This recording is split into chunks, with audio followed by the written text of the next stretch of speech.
Pemirsa, puluhan jemaah calon haji di berbagai daerah gagal berangkat ke Tanah Suci pada musim haji tahun ini. Pembatalan dipicu berbagai faktor mulai dari kendala administrasi dan kesehatan hingga meninggal dunia.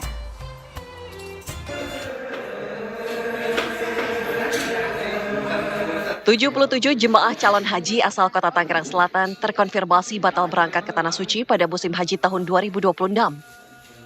Pembatalan terjadi karena berbagai faktor, mulai dari kekurangan administrasi, kondisi kesehatan, hingga meninggal dunia. Sebanyak 61 jemaah menunda keberangkatan karena kendala administrasi dan ekonomi. Selain itu, 15 jemaah yang sudah melunasi biaya haji juga memilih menunda karena alasan kesehatan. 3 diantaranya gagal berangkat setelah dinyatakan tidak layak terbang oleh tim medis. Sementara 1 orang jemaah dikabarkan meninggal dunia sebelum pemberangkatan.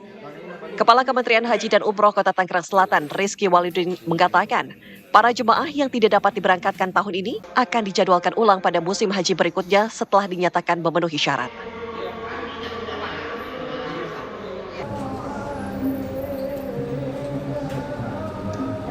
Sepuluh jemaah calon haji embarkasi Solo batal berangkat dan terpaksa dipulangkan ke daerah asal.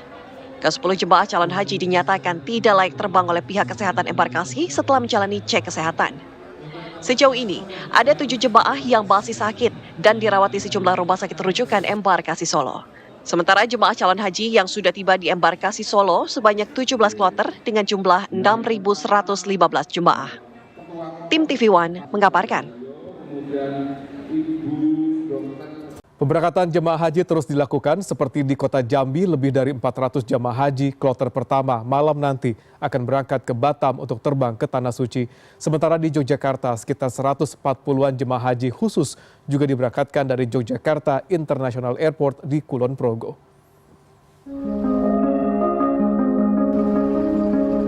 Suasana di halaman kantor Wali Kota Jambi tampak sangat ramai pada Selasa. Hal itu karena kantor Wali Kota Jambi dijadikan pos pelepasan jemaah haji sebelum masuk asrama haji. Selama di asrama haji, para jemaah sudah tidak bisa lagi bertemu dengan keluarga karena harus bersiap melanjutkan perjalanan ke Batam pada Selasa malam.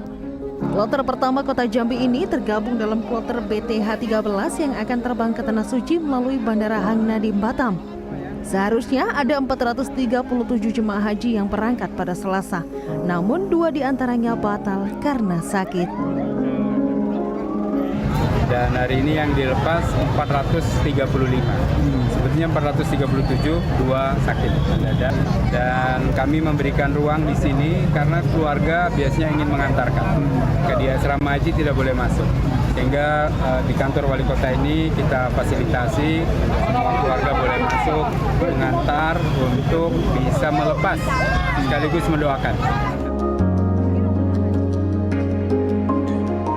Sebanyak 143 jemaah haji khusus dari sejumlah wilayah di daerah istimewa Yogyakarta berangkat ke Tanah Suci melalui Yogyakarta International Airport, Tembon, Kulon Progo pada Selasa siang.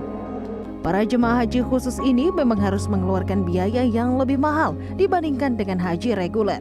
Namun mereka mendapatkan fasilitas yang lebih baik. Di antaranya adalah waktu tunggu yang lebih singkat, waktu ibadah yang lebih singkat, serta maktab yang lebih dekat.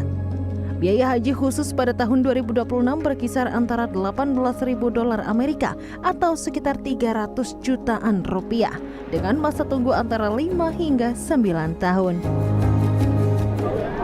Kalau saya kemarin daftar di akhir 2019. Jadi keberangkatan 2026, mungkin sekitar 6 tahun ya, karena kan kemarin juga ada COVID ya, jadi mundur gara-gara COVID juga, jadi agak mundur sedikit. Totalnya sekitar banyak sih mas, kan ada paket-paketan juga ya, kalau ada yang satu kamar berempat, bertiga, berdua kayak gitu kan. Itu kemarin sekitaran $17.700 sampai berapa ya, 18 ribuan, mungkin sekitar segitu. Terkait kenaikan harga aftur, pihak PIHK memilih untuk tidak membebankan penambahan biaya kepada jemaah. PIHK memilih untuk menanggung biaya tambahan seperti sikap pemerintah tak membebankan biaya tambahan aftur kepada jemaah haji reguler. sebelum keberangkatan kami mendapatkan surat cinta dari Garuda Indonesia berupa pemberitahuan kenaikan harga karena penyesuaian dengan kenaikan aftur senilai sekian dolar. Hanya saja kami tidak membebankan kepada jamaah dan menjadi tanggungan dari PIHK. Karena kami melihat khawatir nanti ketika kita bebankan kepada jamaah semakin memberatkan jamaah, sehingga kami mengambil resiko kenaikan aftur tersebut tidak menjadi beban jamaah. Sementara itu, mengantisipasi terjadinya kerusakan koper jemaah, petugas penyelenggara ibadah haji embarkasi Surabaya menyiapkan penggantian koper rusak yang dapat dilakukan langsung di lokasi embarkasi. Langkah ini dilakukan agar jemaah tidak perlu kembali ke daerah asal untuk menukar koper. PPIH juga memastikan penggantian koper tetap dilayani meskipun kerusakan terjadi saat jemaah sudah berada di embarkasi. Puluhan koper cadangan telah disiapkan di Asrama Haji Surabaya dan ratusan koper tambahan juga telah disiagakan di gudang penyangga. Saya sudah sampaikan kalau memang jauh, kalau rusak tidak apa-apa dibawa sini aja, kopernya rusak, nanti kita ganti di sini. Daripada mengambil cuma satu ke sini dari Banyuwangi ataupun dari Situbondo kan memberatkan. PPIH mengimbau jemaah untuk segera melaporkan jika mengalami kerusakan koper agar dapat langsung ditangani sebelum keberangkatan ke Tanah Suci. Tim Liputan CNN Indonesia.